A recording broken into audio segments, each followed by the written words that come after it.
So earlier on the channel, I was saying how I've been having some problems with some cheap 9mm ammunition. And I have come into another very, very dangerous issue. This almost was bad for everybody involved that day. This was fucked. So this is all centered around the Kel-Tec Gen 2 Sub 2000. This is the Glock model, Glock 17 model actually.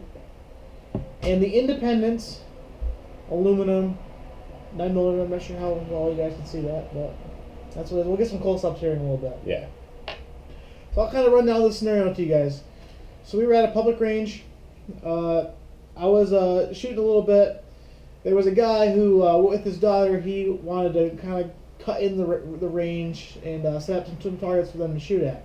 Not a problem. It's no problem at all.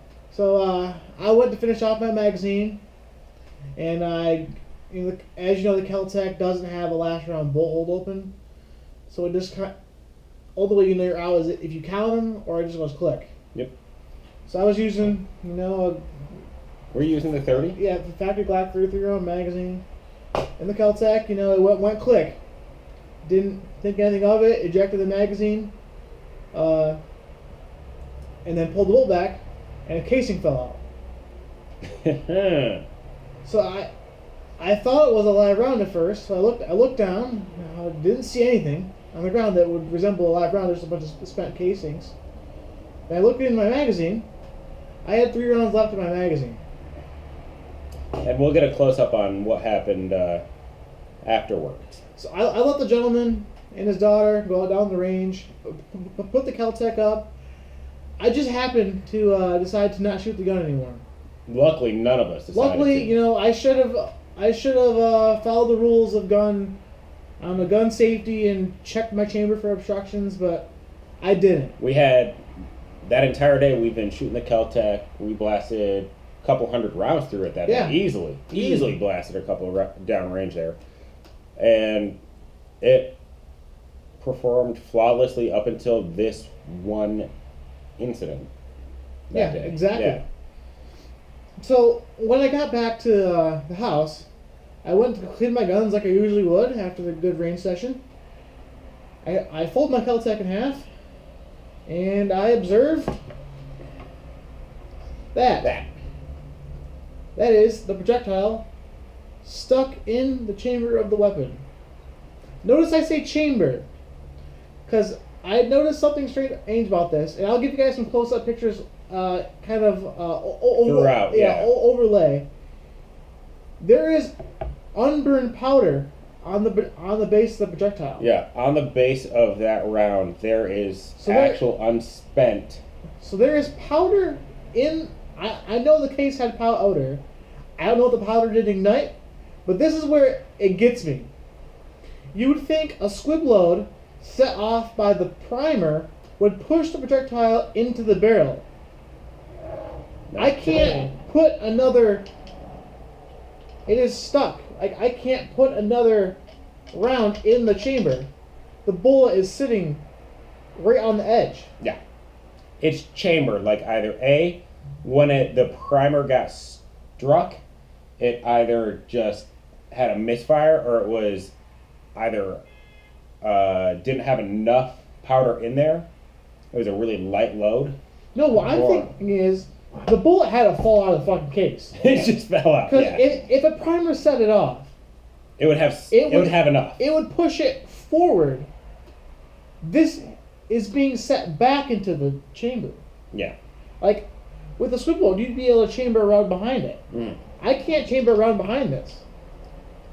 Have we tried chambering one? I wouldn't. No, I wouldn't. I tried. It does. Oh, it doesn't even try. Like, look, at the round, this is the chamber. No, I'm trying. No, it literally does nothing. Really? It's jammed in there. Yeah. So I don't know if maybe the case crimp lost the projectile, and then the powder separated off the primer, and then when the primer went off, it didn't ignite the powder charge. I don't know. Good news, though, is you did contact the manufacturer. I did contact the manufacturer. They want me to send the remaining 3 rounds back for evaluation. I mean, I doubt they're going to find anything. I mean, the other 50 fired fine. We're gonna knock this out on camera here, and let's take a look at this projectile.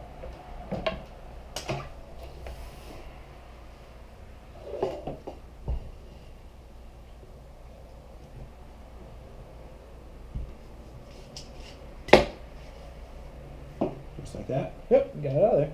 Sure. Yeah, that's.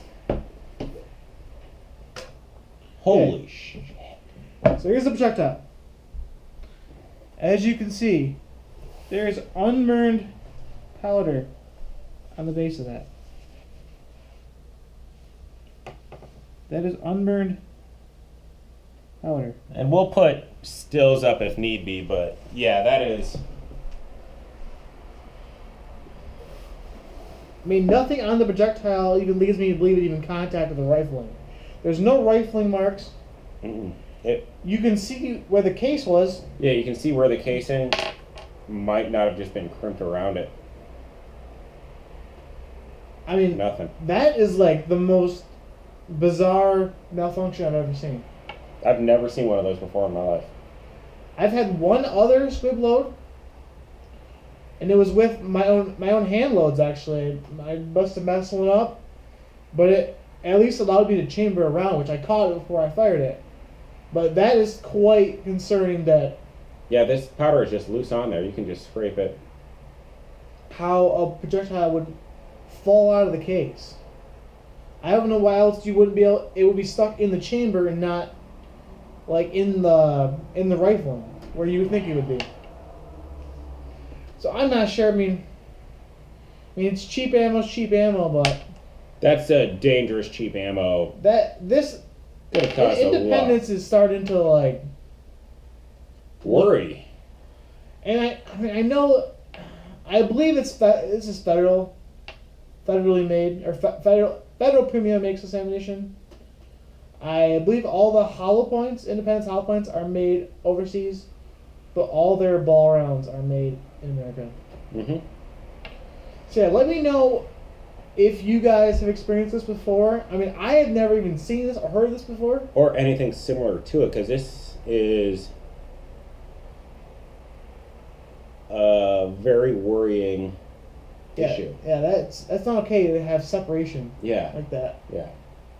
So let me know if that's. I mean, give me your opinions on what you think it even is, because that's what my conclusion is. Now, if I take this round, it goes right in the chamber. Yeah. That projectile was stuck in front of the rifling. Yep. Before the rifling, in the chamber itself. That chamber is perfectly fine now. Yep. We can load that up, have a field day. So how did this projectile come out Lose in the chamber round. and not able to chamber another round? That's what I want to know. That's an interesting issue that we've had with the Kel-Tec. And this one isn't on the Kel-Tec itself, where there are some issues with the Kel-Tec. This is the ammunition. This is definitely an ammunition fault. Yeah.